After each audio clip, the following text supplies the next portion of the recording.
This is my normal voice. Okay, read off an email.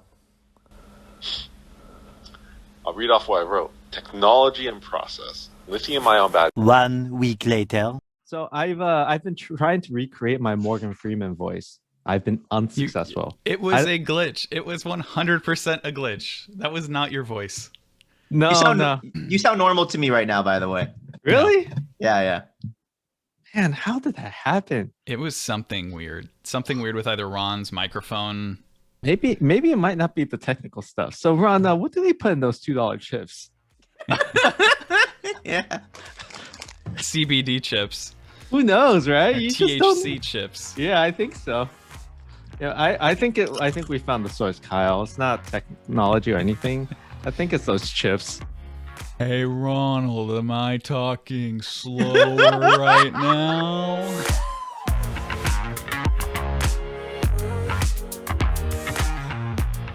Welcome, everyone. We are back at Driving Green, and we got a special episode for you today, fam.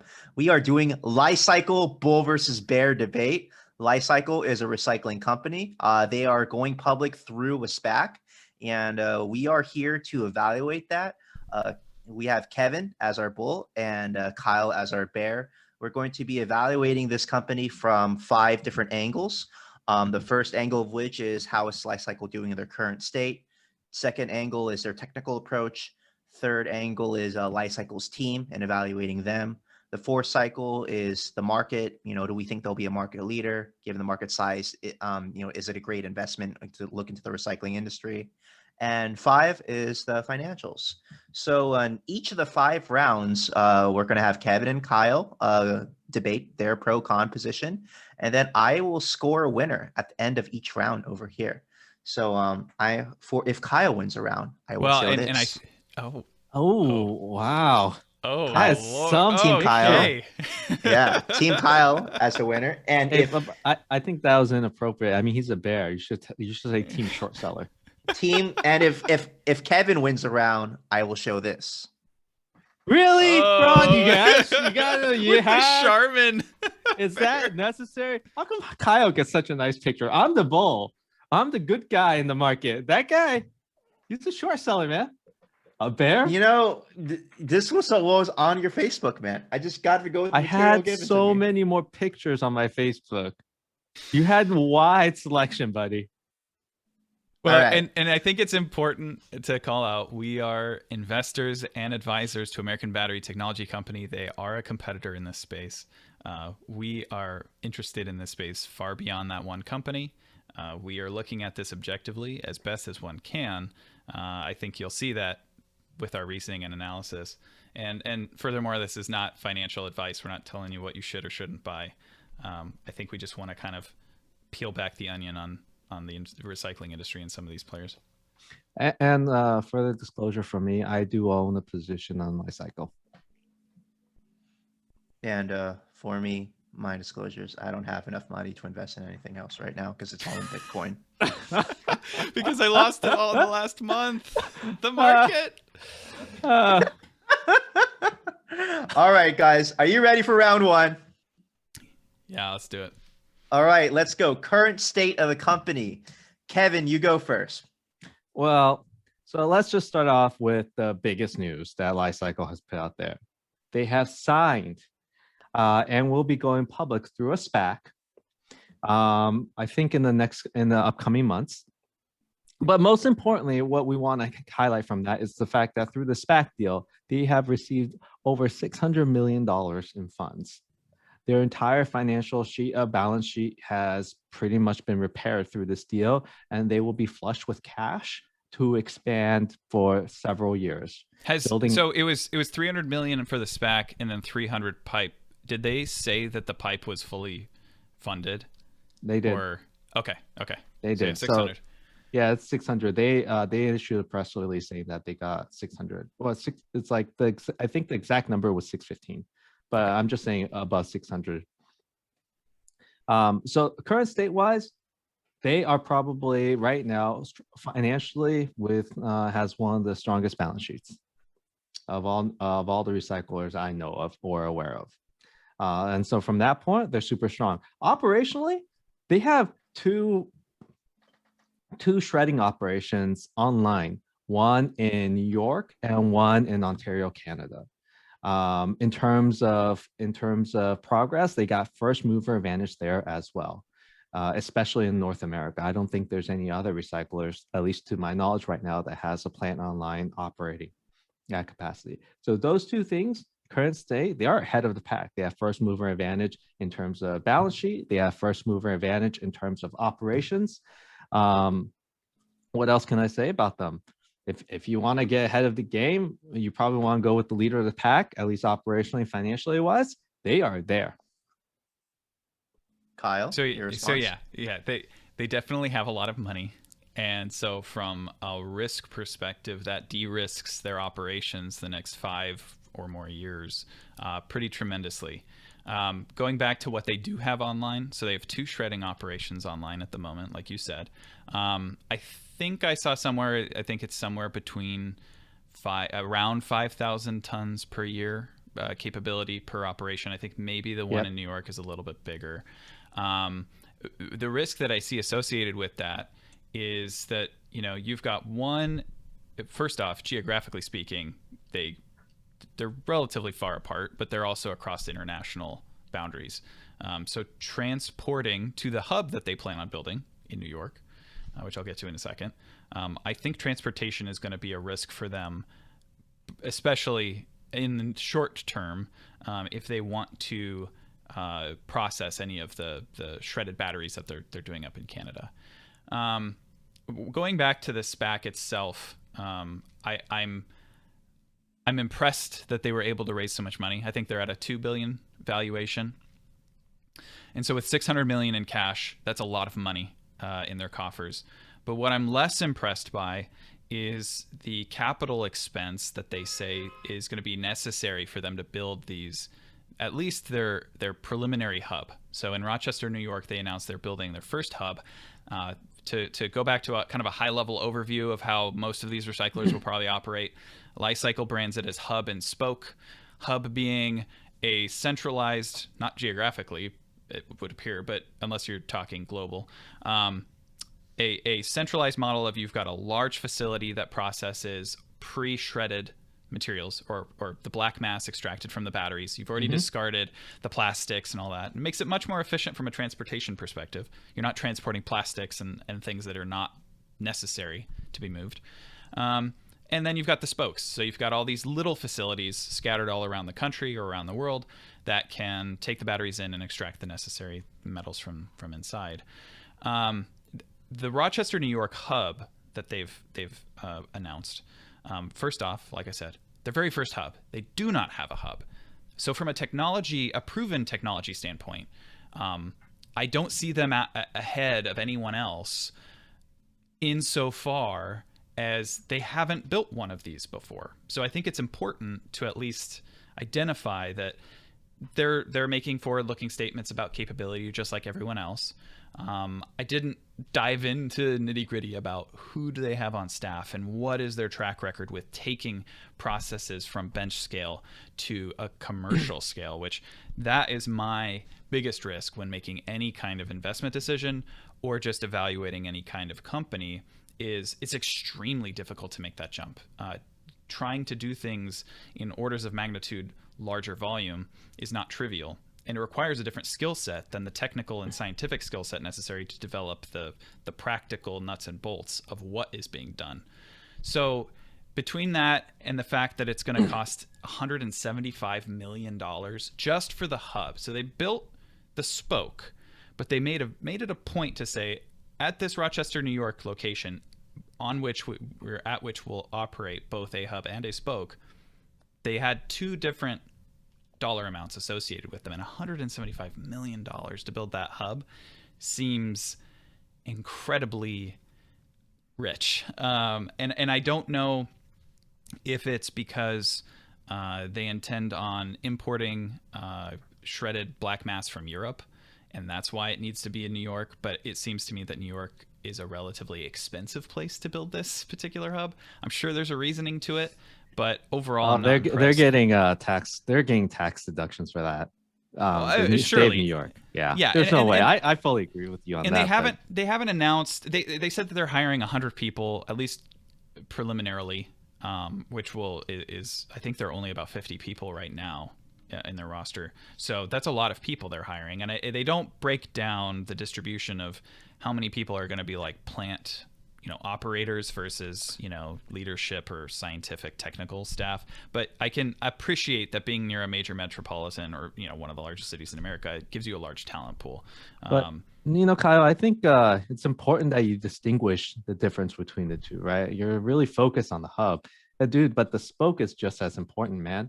I would say that when I'm looking at recycling technology, there's two major components of it. One, how do you shred the battery down in a very cheap and efficient manner? And that's the spoke's job. And then two, once the spoke is done with all their work of shredding it into that and creating black mass, then the hub takes over, and the hub takes that black mass and extracts all of the metals that you need. In this case, lithium carbonate, cobalt, nickel, manganese from that black mass, so that they can be used to pretty much manufacture more EV batteries. And that's the part that's super duper expensive, which to Kyle's point is around 175 million per hub. But let's I really want to really quick, I want to call out, I think that there's an earthquake in the Bay Area right now, because every time you touch your desk, your whole camera shakes. I guess I was getting my blood was starting to boil when Kyle just kept on talking about the hub. So I'm gonna switch it over to the spoke, because that's probably because right now that's what exists. Yes, the hub is extremely expensive. Yes, it's not built, and when it gets built, it's probably going to take a chunk out of that $600 million that they just raised.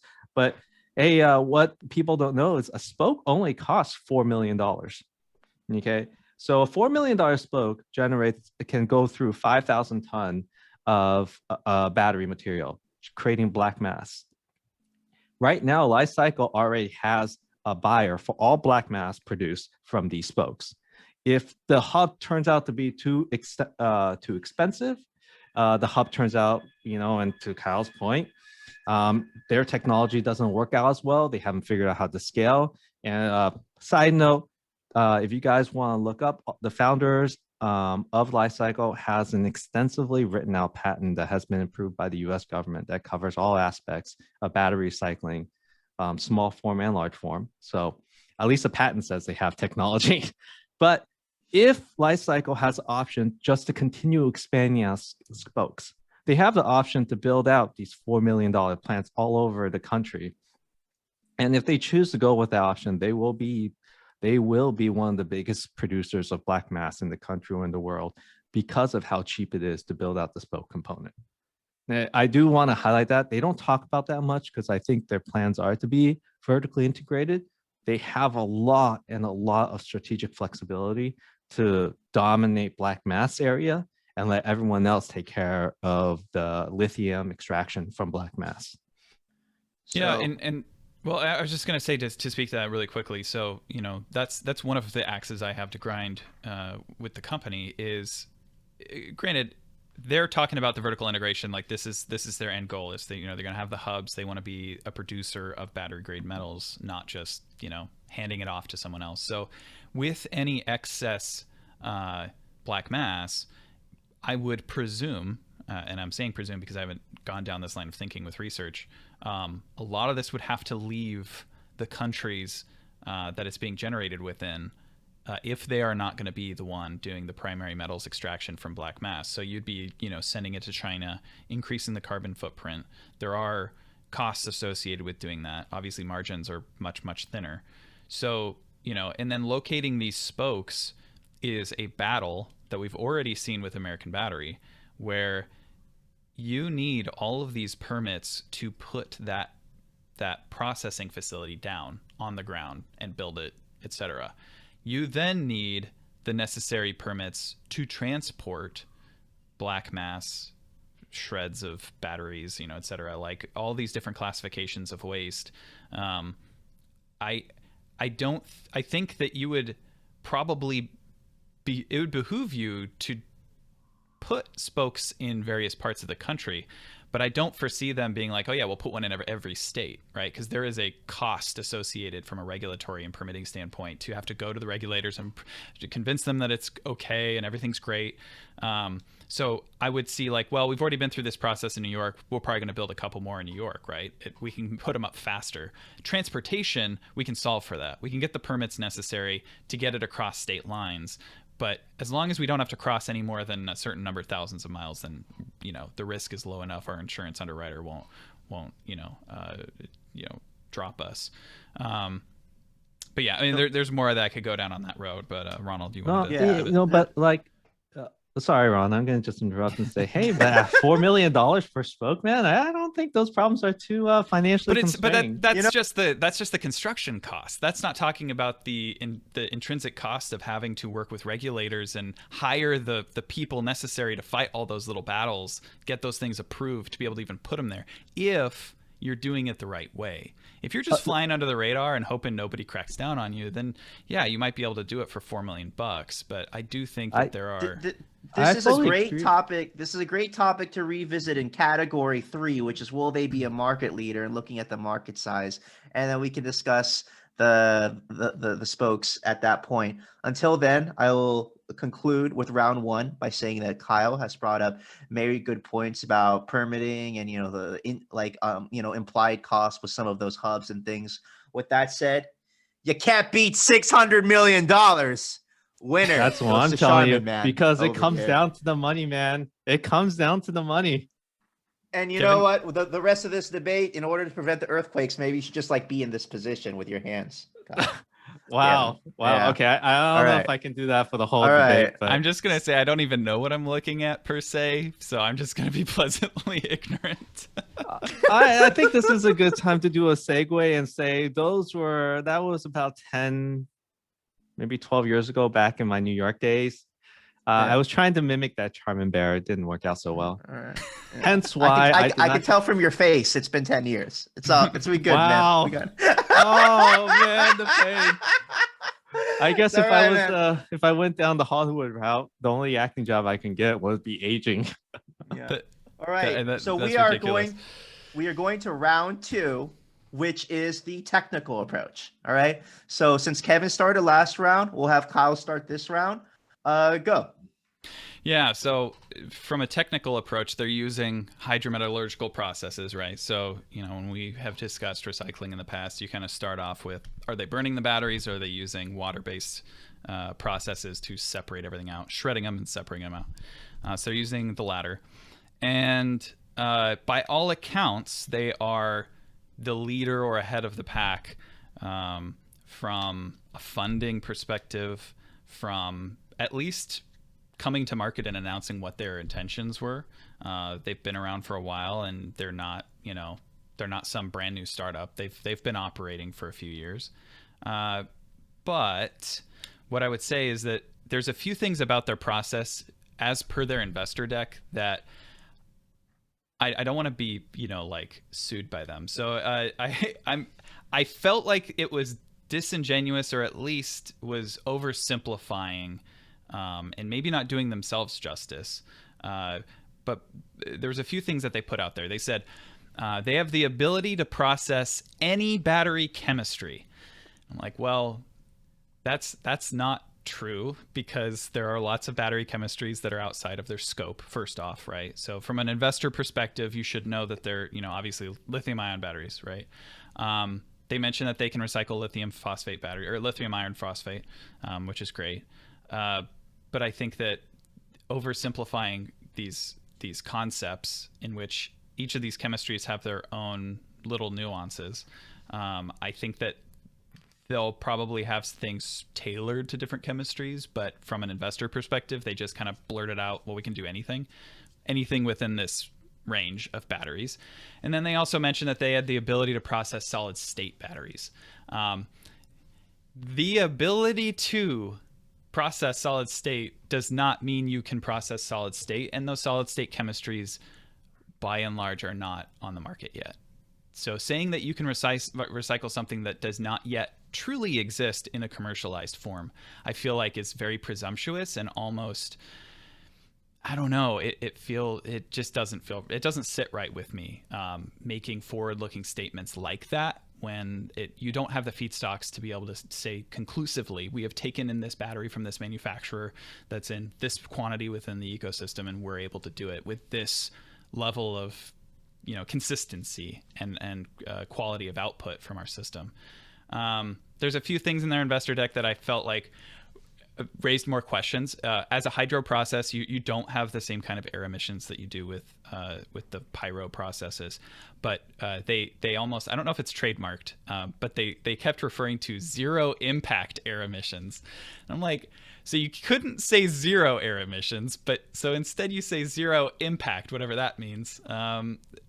That's subjective. But the most important thing to at least identify is that their processing facility in New York is going to be tooled to create lithium carbonate as the resulting battery metal from the lithium feedstock in the batteries. Lithium carbonate is used in lithium iron phosphate batteries, and I think LMC batteries, basically the lower nickel quantity or no nickel cathode battery chemistries. But in North America, we kind of have the highest tier, most advanced chemistries because the customers in North America, A, can afford it, and B, are very sensitive to performance, right? You want your electric car to have the longest range possible. So Tesla, GM, LG, all of these players, they're all moving towards high nickel cathodes. And with that, you need lithium hydroxide. And lithium hydroxide and lithium carbonate are markedly different. They go into different batteries, and they have different street prices. Lithium carbonate is in high demand. It's worth a lot. Problem is, I don't see a market for it in North America. There might be one. I could be wrong. But my fear is that they're going to be producing this thing that no one in North America needs. So they're just going to ship it over to China for manufacturing into batteries. Now, we may see the battery manufacturing market in North America shift and offer different chemistries. But that's one thing that I started scratching my head. It makes sense when you look at their expansion strategy, which we can get to later, as far as globally where they're going to be putting their stuff. But for a North American plant, it seems kind of weird. Yeah, and Kyle, so let's go back a little bit on the technology stuff. One, I do want to separate out one because we should talk about the fact that it's Spoke and Hub technologies. Hub is the portion of where they recycle the black mass, and the Spoke is the portion where they transform old used batteries into black mass. Right. First of all, right now, these Spokes are geared towards, I would say, smaller form factor batteries, but the patents that our Li-Cycle owns pretty much cover everything. They cover all kinds of different situations of how they can go about recycling and shredding old batteries. They have a variety of processes that can handle different kinds of battery chemistries in that patent. So what it seems like they've done is selected one of the battery chemistries that they think they might have the most supply for, or what they think is easiest to go out and prove their technologies and capabilities, and brought that to the market. In terms of what that does show is that, the company has some kind of technology. I'm obviously on the more bullish train, and I will say that that technology can be expanded to cover other types of chemistries and other types of batteries, especially in the fact that their patent does highlight a number of different ways of processing everything. Whether or not it, and I will concede this to Kyle's point, which is, hey, it's not proven, because it's still on a piece of paper, but given that they've already proven one thing, don't see why they can't prove the second one as well, or the third, or the fourth. If we move on to the Hub, they don't use fire. They use the water, the hydrometallurgical process of extracting all of these battery metals. And each phase, and at each different phase, they extract a different metal. And at the end, right now, it is lithium carbonate. To Kyle's point, I don't know if that will be the main battery metal in the long run, but in the short run, there is definitely still demand for it. It's going to take a while for the industries to evolve, and it's going to take a while for all batteries to move from carbonate to hydroxide. And I fully believe that, given that they are building out and they are expanding right now, if there is a need to go from lithium carbonate to lithium hydroxide with their technology, I don't see why they don't have the time to do it. Just because they don't have it today doesn't mean they can't have it in 2 to 3 years. And so in terms of technical capabilities, the shredding process, they figured out a lot of things. They keep the batteries from combusting by using a liquid solution and shredding everything in a liquid solution to maintain temperature control. Once it goes through the shredding process, they have a number of different ways of separating all of the different metals, from using stripping, from using gravity and letting the heavier ones fall to the bottom, keeping the lighter ones on top, to separate everything in, so that the final black mass product is of only the battery metals. And then all the other stuff, the plastics, the aluminum, all that stuff has been processed out. I think, at least from everything I read on paper, their technology is fairly expansive and can handle a lot of different variety of battery types, form factors, and weight. And right now, they're just focusing on one certain aspect and moving forward with that. Whether or not they can expand upon it and bring to life everything they've written down, I don't know. I don't want to say absolutely. Maybe my tone might say, oh, yeah, of course. But, just to be more on the unbiased, I would say controlled side, I'd say they probably could. Well, they have enough money, right? You just hire anybody you need to make it happen. Oh, yeah. When you have $600 million, they can definitely hire any kind of scientist they need to make it happen. Well, and go ahead, Ron. Oh, are you ready to conclude this round, or you want to make a final point? Depends on what the next round is. I'm talking strategy. The next round is the market. And that's where I think a lot of your discussions were really alluding to how this plays out in the future, how big the market can be, how how they expand to like different states and like all those different factors. Oh, before we go on though, I do want to say, like, you should I recommend everyone to go read that patent. It was very enlightening about what life cycle can potentially achieve. Right. And when you're starting off trying to take over the world, at least in this case the EV recycling world, it's a little bit aggressive, ambitious, and I just like the fact that they're focusing right now on a small part of it. Yeah, it's different processes when it comes to small form batteries to large form batteries, which large form being EVs and small forms being all the laptops and cell phone stuff. So they are trying different things and trying to scale in that way, and I think they, at least on paper, once again on paper, they have it.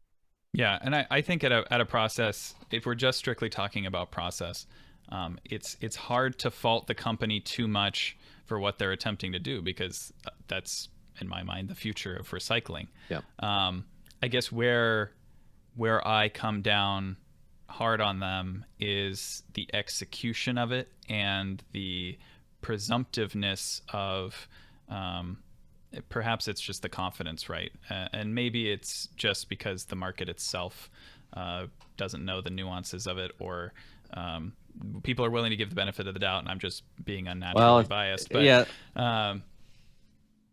if there's any company that deserves the benefit of the doubt, I would say it's them, because, and here's why: they got 2 spokes, man. No one's got anything else. They got 2 spokes, buddy. Like, you can't beat that. So right? what I will say, that in a very nascent market, there's a huge advantage to actually having something, to it being real, to it existing. And the fact that both of you are talking about hydrometallurgical recycling processes is great, because it is not a pyro-based approach. It is not smelting. It is not burning a toxic battery into the air. So for that reason, Kevin is the winner of this round once because again. Of 2 spokes. You know what? I am okay with losing every here. Round if we get to see that picture every single time. Honestly, I win every time that picture comes up on screen.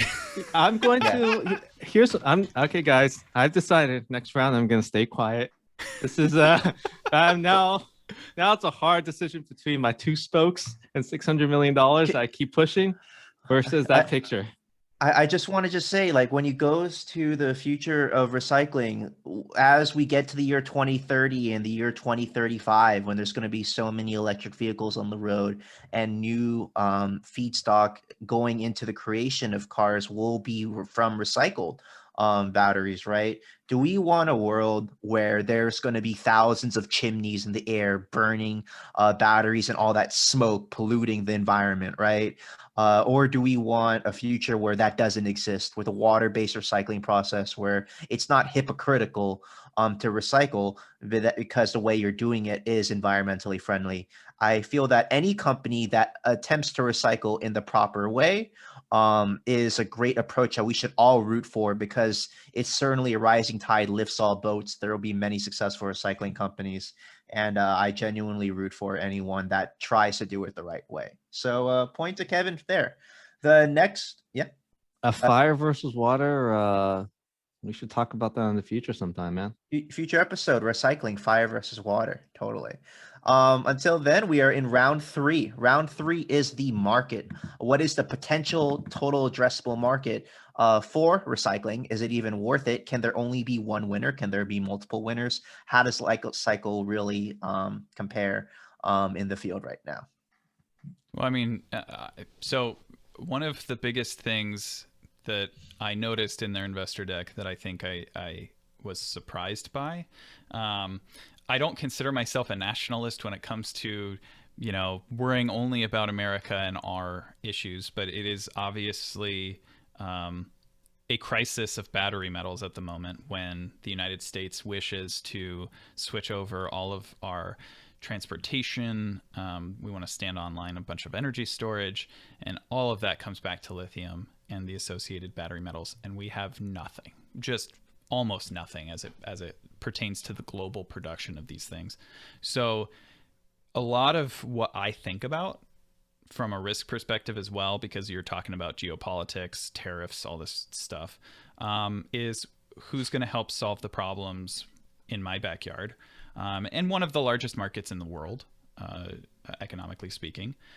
China is another thing I'll get to in a second, but their single hub, at least as of this moment, is targeting 60,000 tons of equivalent battery material. I actually have it here specifically. It says the Rochester, New York facility will have the capability of processing material from an equivalent of 60,000 metric tons of spent lithium-ion batteries. And that's not an unusual way to phrase it. I think you'll probably see that because when you talk about, well, the spoke is able to handle X number of tons of material, you're discarding a whole bunch of that. I mean, you're not throwing it in a landfill. You're send the plastics off for recycling in one place, and then copper and aluminum, all this other stuff. But the black mass is then a much less impressive number. So when they advertise their hub, they're saying an equivalent, meaning the upstream, when we first recycled the battery, how much did it weigh before we took out the important stuff that only makes up, like 20 or 30% of the mass. That to me is important to call out. But no, so we don't have to do conversions. The equivalent is around 25,000 black mass. Okay, so 25,000 tons of black mass being processed at this facility. That is a relatively insignificant amount as it pertains to the United States market. Now, when you look at their global strategy and what they lay out in their investor deck, it does not mean that that's concrete. It doesn't mean they can't change, but it does signal to me, and it does convey a very important thing about their strategy. In the United States, I think that they had it called out that they were going to build a couple more spokes and have one hub, the hub that they have already announced. In Europe, they were going to build a couple of spokes, 3, 4, 5. No hubs at all. And in Asia Pacific region, they were going to have like 4 hubs and a whole bunch of spokes, to the point where 75% of the hubs that they intend on building and 60% of the spokes are going to be overseas in the Asia region. I would assume China. So from a geopolitical standpoint, this company is investing the lion's share of their resources and energy into that market. Now that creates an opportunity for others, right? So when you're talking about how do all these recyclers play within this market, it's important that, you call out, well, if they're going to divert all of their energy and resources over here, and they're collecting materials in Europe. Where do those materials go? Does the North American hub have the capability, the throughput, the bandwidth to handle those materials? Does it make sense, economically speaking, to transport it across the Atlantic Ocean as opposed to trucking it over to China? I don't know, rail car, whatever. My fear is that from a strategic and defense perspective, the United States and other countries are going to be regulating these metals, saying these metals are not to leave the country without us knowing where they're going to go next. So I don't anticipate anything from Europe will come back to the United States. If anything, I question whether a lot of the metals within Europe are even going to be allowed to leave Europe, right? And so I see it as kind of short-sighted, where they don't realize where this industry is going. Countries and regulators are going to be cracking down hard on, if we mine anything in North America, it stays in North America. If we, procure metals in Europe, it's going to stay in Europe. And yet they're going to build all of their hubs short of one in, I'm going to assume, China.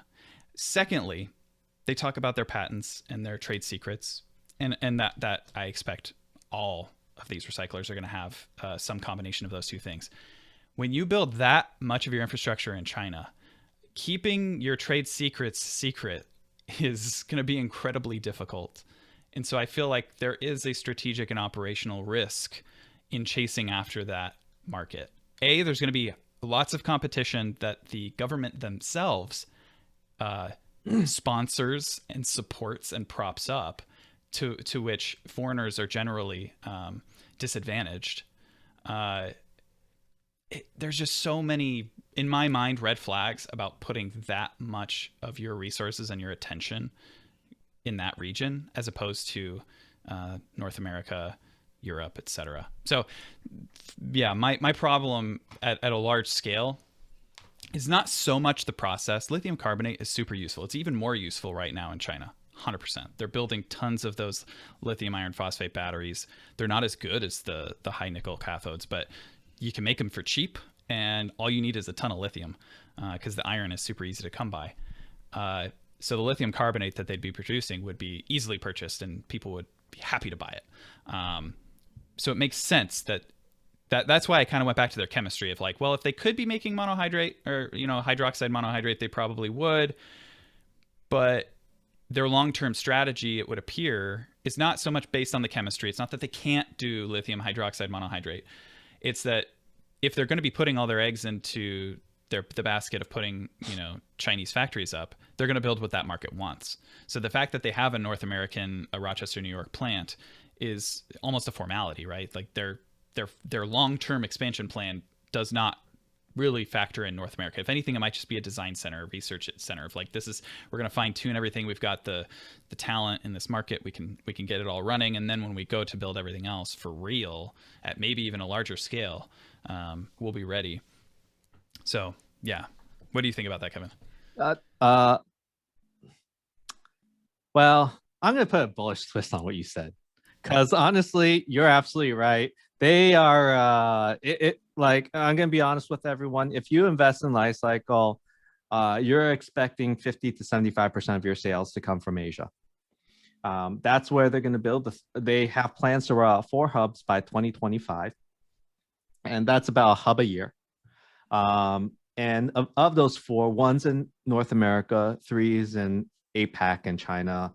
And, if I was a betting man, I'll say 2's in China and 1's in the rest of Asia. Europe is going to just only have spokes.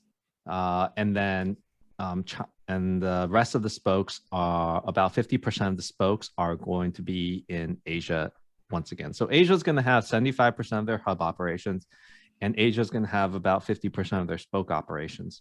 So in terms of future revenue, if we assume everything's running at capacity, you're really looking at, 66 to 75% of their revenue coming from Asia. And that is where the company is making their long-term strategic bet.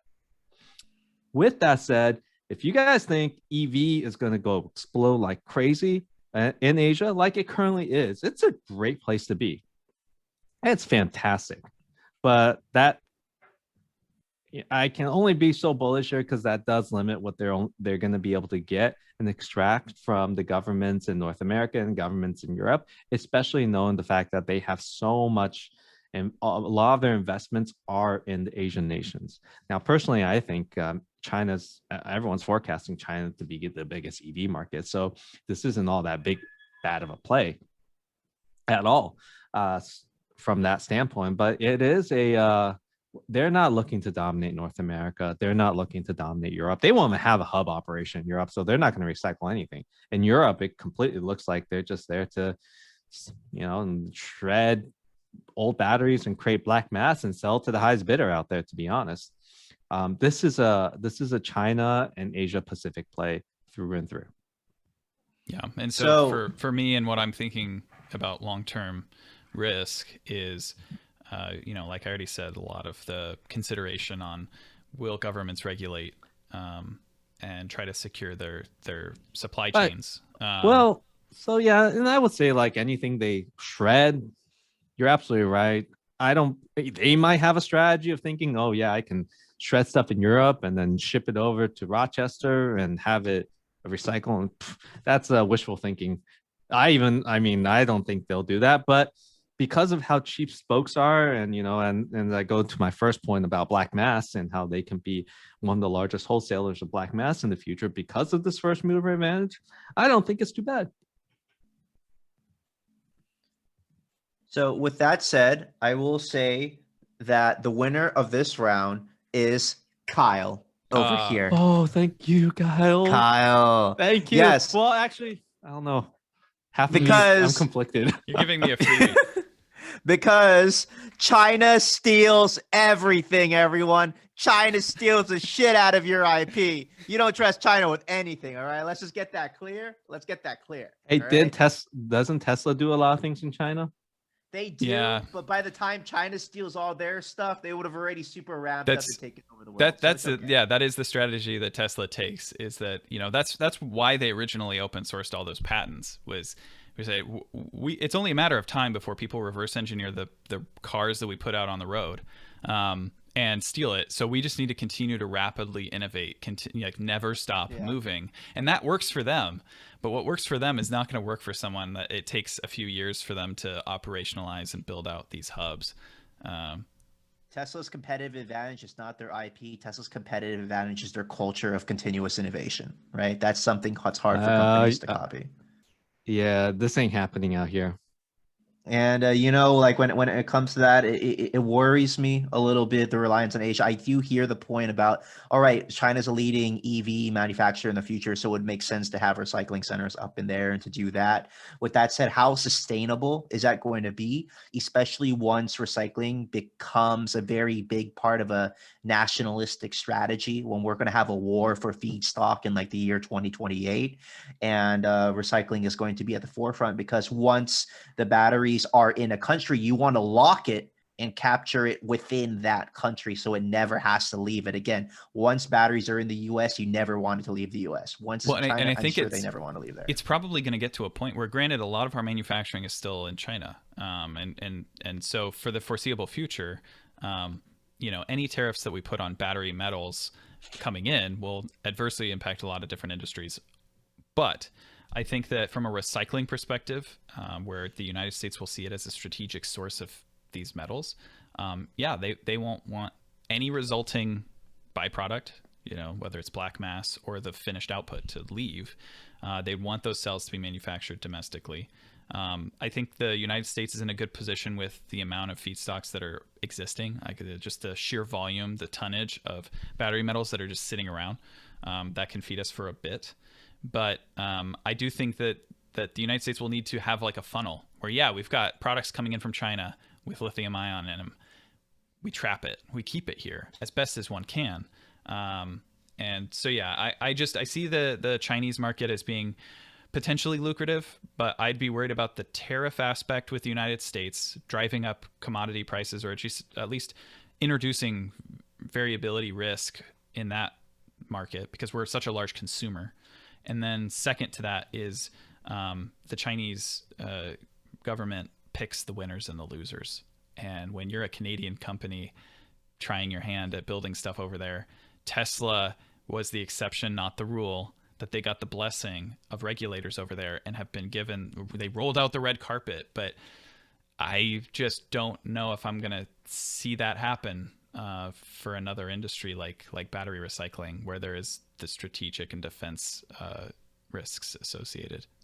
For the viewers to recognize how big of a deal recycling is going to be as part of the rare earth critical mineral strategy geopolitically, the fact that the Trump executive order in September on critical minerals and the Green New Deal that has been proposed in several iterations have the exact same list of rare earth metals which are used in EV batteries, that it's impossible to get Republicans, Democrats to agree on anything today. And the fact that the Republicans and Democrats agree that these are all strategically important rare earth materials is a reflection of how important it will be to secure these materials, both in the extraction and the mining and the creation and conversion of them, and in the recycling of them. So yeah. Well, and not only that, but it's the, when you're looking at legislation and you're looking at like trying to predict how governments are going to respond, you also have to factor in lead time as well as how far behind the ball are they. And so in some cases, like with tariffs and stuff, they might make the tariff a little too late and they overcompensate and issue something higher than they may have if they were ahead of the curve. But with something like this, we are so behind the curve with production of these metals. It's getting kind of scary. It's either going to inhibit the market. The market will not be able to manufacture the number of batteries, and as such, the number of products, vehicles, etc., that are being demanded. And it will inhibit that and drive up prices and maybe cool that market, hurt that market. But I see if and when the government starts to lock this down, it's going to be like a knee-jerk reaction. It's going to be probably pretty swift, and I wouldn't want to be on the other side of that, is what I'm saying. I would not want to be the one that is like, well, all of my eggs are in China's basket, and now I'm on the bad end of this deal. It's at least something to think about. Yeah, basically the United States is screwed, and it's a reason why we started this podcast to hopefully illuminate on that. So point number 4 over here, and how this team can navigate in the future. Category number 4 is the team of Li-Cycle. So bull versus bear. Kevin, you start on this one. Yeah, so I'm going to just focus on a few of the more important folks, the folks that are going to focus on the technology aspect. I think, at least in terms of the future of the long-term strategic future of the company, it's the technology that's going to drive everything, right? So in this case, focusing on the 3 executives that make the most sense. One, we'll start with AngSiy Koshar. Man, I really hope I pronounced that name right. If he's watching this, he's probably laughing right now at how you...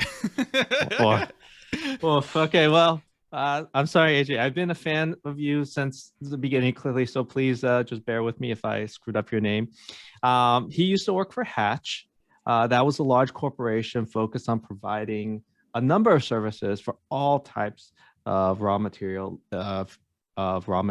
including lithium, as well as other things. He's partnered with Tim Johnson, who also came from Hatch. And then the third person I want to just quickly highlight is Chris Biederman. Where is AJ and Tim's expertise come from? One, they have a lot of experience in the mineral space, working for such a large company.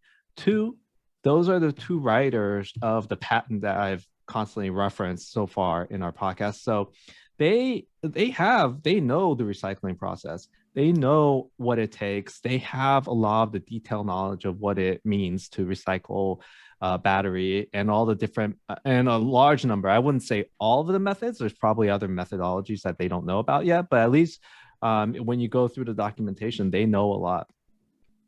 Their CTO, Chris, he has a lot of experience in water process and engineering.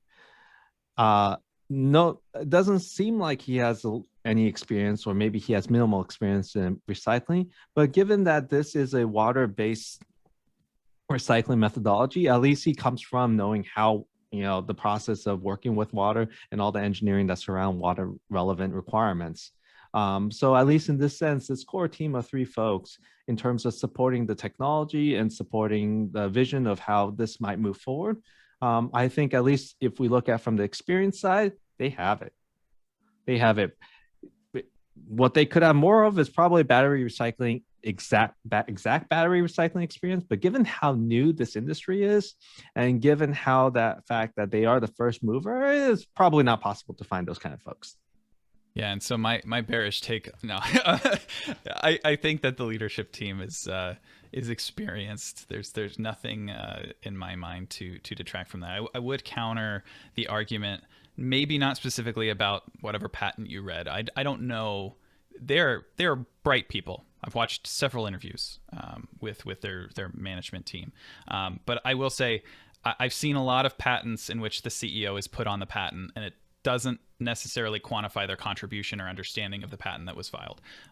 It's not that that's true in this condition or this specific instance, but I've seen it. I've been at companies where I've seen, the CEO on a patent. I'm like, the CEO has no idea what that thing's about. But very bright and skilled and experienced team. I think that just going back to the comment that I made at the very beginning, what I would be focused on, and I'm not casting any doubts or saying that I'm cognizant of what they do or don't have from a staffing perspective, but just from anyone doing their own due diligence, I personally place high emphasis on the engineering talent driving the process, driving the actual progress of operationalizing this technology.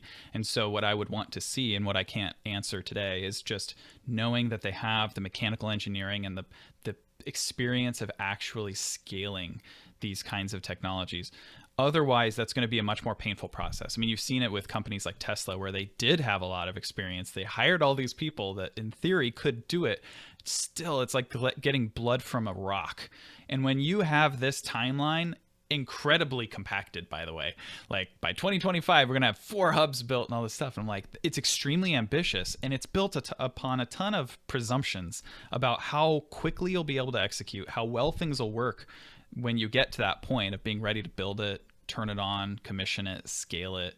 I feel like they haven't given themselves very much wiggle room, and it's either they'll just disappoint against their own schedule, or whatever. But I think at the end of the day, they're very promising. They have a process. They have talented people working there.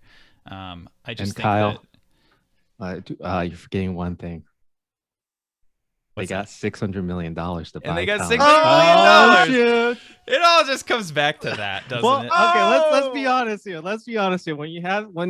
I'm bullish because they got a lot of money and it can solve a lot of problems. They will. including I will say I'm not the financial guy. That's your job. But I will say that they, in their financial projections, I'm trying to find on the page where I left it, but it was something to the effect of they anticipate burning through about $500 million in their first 3 years, and a lot of that has to go to all the construction that they anticipate to build these hubs. And those hubs are so expensive. At least the one that they've publicly stated. The Chinese ones, I'm making assumptions that they're Chinese, right? But I think the ones overseas will be cheaper by association. But 500 million in 3 years, that's a lot. They do anticipate bringing in 351 million in revenues in those same 3 years, but 260 of the 350 is in that third year. So as far as being confident in like the expectation, commodity prices are rising, the chemical prices are rising. There's some good wiggle room, I'm sure, but they definitely price their execution in to perfection. They are assuming everything will go perfectly dandy and roses. The hub that they're going to construct in New York isn't going to be operational until Q4 of 2022 / Q1 of 2023 is what they said in the investor deck. And to have all these hubs lined up within just even a few years later, that doesn't give them any time to really work out the kinks and make sure it's like, just because you built it and it runs doesn't mean your engineering team is not going to want to say, actually, like, this part could be taken from 100 parts and reduced down to 30, and that'll make all of our future plants better. But I'm going to need 6 months to 8 months to really, like, we need to redesign it, put it back together, make sure that works, whatever. I just think that, yeah, they are priced to perfection.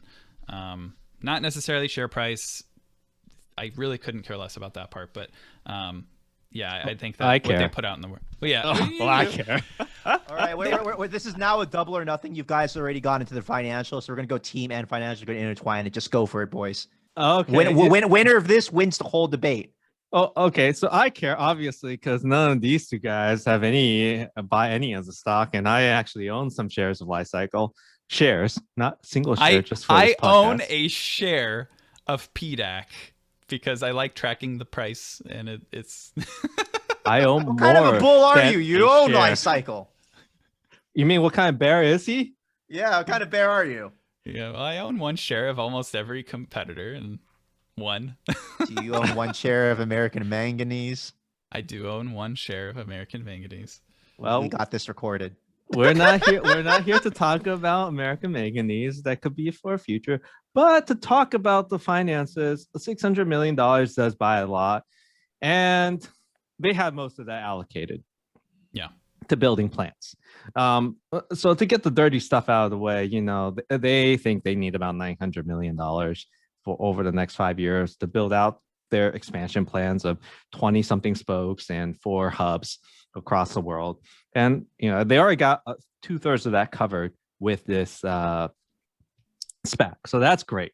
They're going to hit cash flow positive for the year in their estimate by the end of 2024. So in about 4 years' time, they're going to be cash flow positive when you only compare between EBITDA and CapEx, excluding all the taxes and everything else. Now, why do I think this isn't priced to perfection, as like Kyle has been saying it, is mainly raw material pricing. Part of what I believe is going to drive that this is an average case is because I fully believe cobalt, nickel, and lithium prices, especially the raw materials, are going to continue to go up. They have gone up tremendously already since the beginning of 2020. And I think I'm causing earthquakes again because I feel like I'm causing earthquakes again. But they're going to continue going up tremendously for the foreseeable future, especially as EV demand grows. And so if they go up another 20%, another 50%, maybe in 4 years, they double in pricing just because of demand for these raw materials. If that is the case, then, you know, they might actually hit cash flow positive even sooner, especially if they get their hub operation running by the end of 2021. Then they can actually start, their whatever products they produce will actually track these commodity prices, and that'll be fantastic. And I have a lot of, you know, and just to go a little bit more into the commodity prices, the government interventions, putting all those tariffs in place, making it difficult to transport all these kind of materials across border lines, that just ensures that these prices stay high, right? You know, when goods are free flowing, you can drive down costs. When goods are not free flowing because they are deemed strategic and governments hold all that raw material in place, it becomes extremely difficult to reduce costs. You have to pay for tariffs, you have to pay for supply chains, extra supply chains, regulations, you have to deal with governments. Yeah, it's so much cost. These prices are going to stay high. And if they're going to continue to grow because demand from other sources, this, in my opinion, is I would say, average projection. There is much more room to grow. I would agree that the uncertainty of the next few years is somewhat advantageous to them in that, you know, the spot prices for commodity products, or sorry, lithium products, is going up, at least at the moment. In theory, it should. The shortage will drive that up. So that does de-risk some of their projections as to what they expect to bring in. Yeah, most of my criticism of their forward-looking financials kind of comes back to like the operational costs of, we don't know the scarcity that will ultimately take place and how governments will step in to regulate. And in that, I can only assume that recycled products, we're already seeing in the United States is starting to sniff around at creating a nationalized network of collecting these materials, which then is in their possession, which then means they get to decide who gets the product. And if you are not majority owned or majority, America First, that's the Biden program, right? And if you have a footprint in the United States, but it can only handle 25,000 tons or 60,000 tons of feedstock, right? Battery feedstock. That's all you're going to get from the United States. You're not going to be able to take that anywhere else. And then conversely in China, if they do something similar, then I would not want to be, you would be picking up the scraps if the Chinese government was your customer. Now, that's not taking into consideration manufacturing scraps, of which there's going to be a lot all over the world, a lot in China. And those you would contract out with the actual generator, the battery manufacturer. So you're not necessarily at a disadvantage just because of where you're headquartered. But yeah, I mean, I feel like that introduces at least a lot of uncertainty and a lot of questions about it. It's just kind of like a house of cards in a lot of ways when it comes to like where are the cards going to fall? We really just don't know. And when you introduce all these different geographical regions, all of whom will be coming up with their own ways of regulating and determining how they secure their supply chains, I feel like we would just be a leaf in the wind, like, well, over in Europe we're getting hit with this, and in China we're getting hit with that, and you're having to fight on so many different fronts. And lobbying is extremely important to industries like this, to be able to get favorable terms when legislation does inevitably happen. And I don't know how influential they're going to be in their primary market. And you're spread thin. They're at 50 people. They want to hire another 100. Who knows what they'll ultimately staff at. But fighting all those regulatory battles and contracting out, lobbying and stuff, like, at the very least would be expensive because you'd probably be hiring external firms local to those regions.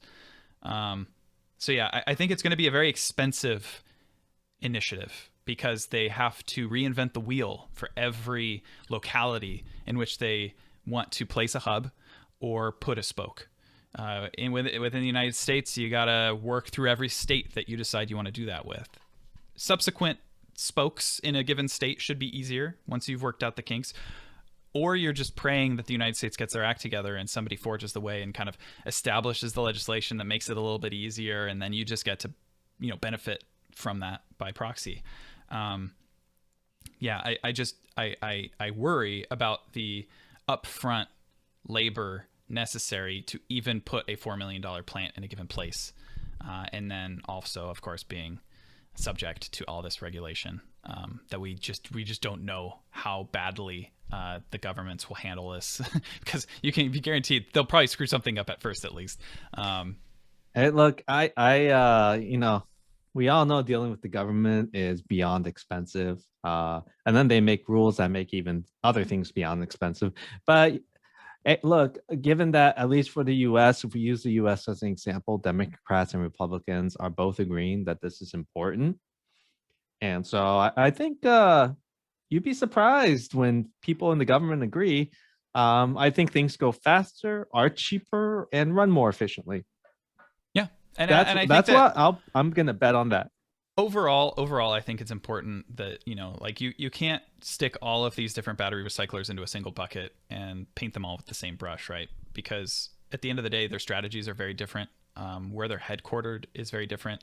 I think that I'm not sure the terms of the SPAC and if that changes anything significantly about the legal entity that exists for Li-Cycle, if they're reincorporating within the United States, because I think they're effectively dissolving their existing corporate structure. They're converting all those shares into the SPAC and, redoing the whole thing. So I don't know if they will technically exist as a United States company, but I would just say that, a lot of folks conflate the demand side with the supply side. When it comes to like, well, the United States is a huge consumer. It's like, well, it is a huge consumer. And so that's a very lucrative market. There's going to be a lot of feedstock available because we're such huge consumers of batteries as a whole. But when you're talking about legislation, grants, government incentives, participation in that, there's still going to be a seat at the table. No doubt about it. Not saying otherwise. But I do think that there is the concept of like, are you going to be eating table scraps, or are you going to get the prime rib? And I think that Yeah. it'll be a big industry. There's a lot of feedstock, but I would at least be considerate of that. Yeah, life cycle is going to get a piece of the prime rib. The first mover advantage is just too powerful. Well, Cuomo gave him 10 million, so it's we shouldn't get into politics here about Cuomo. Okay. But hey, look, you bring up great points. I just want to say that even though if all it takes, in my opinion, is one government to get their act together about this, and at least all the indications I see from the U.S. of them getting their act together with Democrats and Republicans voting yes on this, both, and willing to work on it, both, the other countries will fall into place. I can't see China fighting about this kind of stuff. I mean, they say go and everyone goes. And then for Europe, like everyone else is already ahead. So I just can't see the regulation costs being all that much. I worry about that hub cost, but if they just decide to go with the 20 spokes first and then building and with that one hub and making all their money from black mass, well, they have viable secondary strategies. Yeah, so what I want to say is when it comes to, the team and the financials, that Kyle does bring up some really great points over here. When it comes to, looking at, all right, look at their projections on their SPAC, because, they can be forward looking. And, you see that there's a lot of assumptions there and how they get their revenue. And it really comes in that last year, right? And, that it needs to be executed to perfection when it comes to that. And there's so many ifs and buts scenarios where it could collapse at any point between now and the next 5 years for that to occur. And, it's a completely new area. And, you do have to judge a team based on execution. They are currently have 2 spokes up, right? So there is a level of execution track record over there. With that said, there is kind of house of cards effects that Kyle's talking about, right? With that said, the house of cards effect, in my mind, when I hear it, kind of makes me think of Tesla Q a little bit, because you could bring those things up when Tesla was doing its Model 3 ramp. And ultimately, at the end of the day, what really matters is 600 million in cash. But this one is more than 600 million. The man. winner of this debate is more than just about 600 million. Man, over here, Kevin. This is look. Well, yeah, you know what? This isn't more than get that money. You go get that money. Get that money, life cycle. You go grab the bag. Go SPAC. Yeah, that money bag changes everything, and we all know it. We all know it. It puts them in the financial position that gives them all the options we're talking about, covering the regulations, expanding into other markets, testing out new. They're gonna need that money if it costs them $200 million to build a hub. Well, at least they got the money to build it. Okay, at least they got the money to build it. I can't hate. Rising tide, is good for everybody. I think that they're bringing a lot of necessary attention to this space. They're doing it the right way. They're using the right processes. It's one of those, like, time will tell. They're very confident in what they're doing. And so I hope everything works out well for them. We said this or at least I said this on the first podcast. It's a blue ocean out there, and first movers will grab the largest piece, in my opinion. But this ocean is so large. It's not like when I say the largest piece, they're going to grab 51%. I mean, they might just grab 10%. The next player gets 9%. Well, right? And there's multiple oceans at this point, right? Yeah. So, yeah, in each portion of the world is its own separate ocean, given all the regulations coming in. What we are here, I just see it that you do have to make multiple bets, and they're just, for me, another bet into this overall trend away from old gas powered cars to newly lithium powered cars. And this will be across all types of different technology. I just don't see it going anywhere. When it comes to this, keep in context of this debate that it's creating a future that we want to live in. That it's creating a future that we want our children to live in, right? And recycling in a water-based process that is 100%. Oh, okay, maybe not 100% for life cycle, because there's still stuff coming in the air, right? But more eco-friendly than smelting, right? Because recycling through throwing batteries in a furnace is not something that it's hard to morally support that, right? And so it can be technically challenging. There's a lot more unknowns. It can be very expensive, as we see from Lifecycle, but at least they're trying to do it the right way. And when it comes to that, whether you invest in the stock or not, or whether you're just a moral supporter of the company, their mission and what they're doing, I just think that this is a future that we need to strive towards from a national security perspective, to an environmental perspective, to just, economically, how this is going to change the way we live in the future. Recycling is going to be a big deal. And seeing these players all succeed and how a rising tide lifts all ships is something that we all hope for. So great arguments from both of you two today. Any final closing words? I'm going to increase my position from 1 share to 2 shares. No. So you can say shares now. Shares. Wow. I want to say I own shares. Well, better way would have been, I'm going to double my position. I'm and that way doubling my position. you can take a look at all the listeners who actually who listened through the whole argument and be like, oh, that's all. He's only going to +1.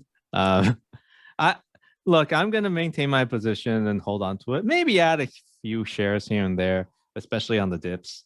But we'll see. We'll see. I think I have a nice solid position at the moment. Yeah, it's more than 1.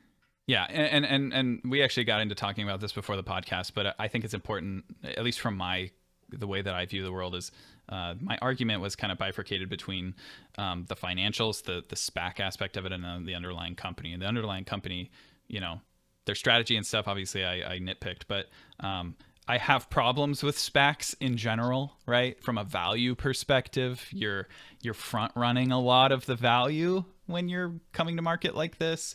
So that kind of puts it on the back foot for me. But yeah, that's kind of where I was coming from with this. And to add on to Kyle's, one of the things, we're not financial advisors. We don't, we're not here to tell you whether or not Lifecycle is undervalued, appropriate valued, or too high. That's going to be up to you guys. But at least from our, end, we just see a bright future for this entire industry. And Lifecycle, especially from me, is going to be, in my opinion, a big player. I generally agree that SPACs can give really bad financial deals. With that said, if Ackman delivers Starlink to the moon, but yeah. So that's a SPAC you're looking for, huh? Just a slot machine to you people. Starlink, baby. Starlink or Subway, let's go. All right. So when it comes to, the future over here, there's a lot to be excited for. And, I'm really glad that we could have this discussion and really look at all these positive points in what Lifecycle is really doing. While we are advisors to American Battery Technology Company, I will say that no one yet sponsors this podcast. We're taking sponsors, Lifecycle. Anyways. Open for sponsors. The ultimate all right. shill. I am. Wow, Rod. I don't know. We haven't talked about American Manganese. Maybe you can get some of that. You want to sponsor? I'm all about that sponsorship money. All right. So we good, everyone. Shameless. Shameless indeed. All right. So thank you, everyone, for tuning in. You have a great day, and looking forward to more interviews. We have several interviews with some people in the industry coming up. Stay tuned.